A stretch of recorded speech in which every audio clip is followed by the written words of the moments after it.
I talk fast? Yes, and I listen slowly.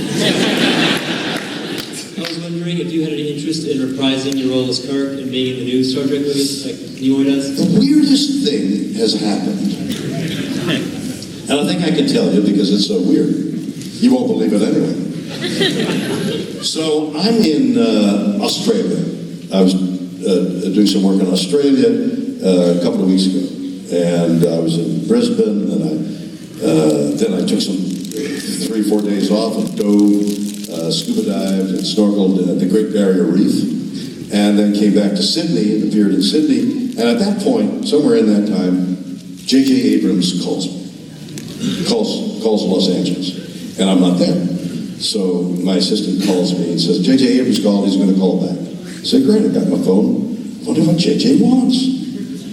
Because the last time I talked to J.J. was before the first movie came out. And I went to meet him at his office, and he said, are you interested in being in the next, in the Star Trek, the first Star Trek movie? I said, oh, yeah. You play Captain? No. I'll play Captain Kirk. No. We've got a young, handsome guy to do that. But he handed me a script, and I read the script. And it was terrible. I read this script for the next Star Trek movie. And I didn't. It's like telling somebody, you know that little cute baby you got there? It's the ugliest thing I've ever seen. You know, how do you say it to a mother? Look at my baby, he's the sweetest little baby. That's the ugliest baby I've ever seen. You don't dare say that. So I couldn't say that to JJ. This is the worst script I've ever read, and it's the next Star Trek movie, the beginning of the whole, it's awful.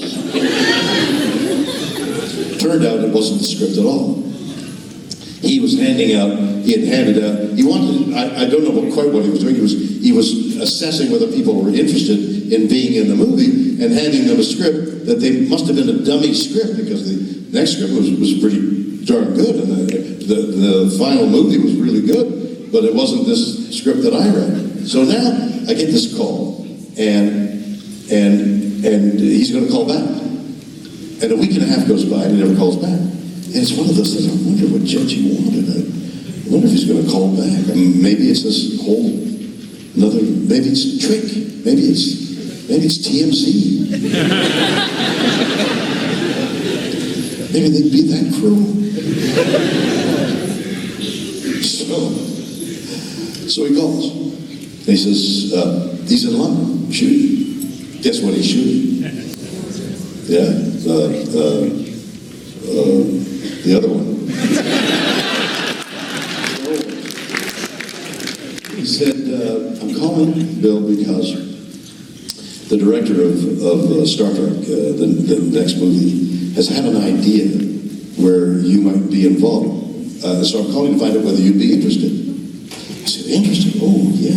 I said, as long, if it's meaningful, because when when Spock was in that first movie, I said to Leonard, you know you're old when you go back in time and you're still old.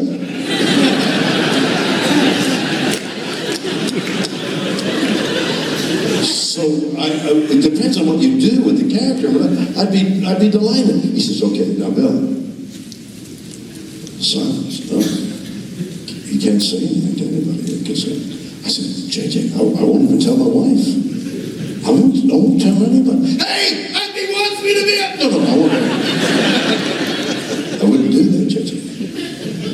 I get back from Australia, and it's all over the internet that the director had held an interview and said they wanted Shatner and Nimoy to be in the next movie.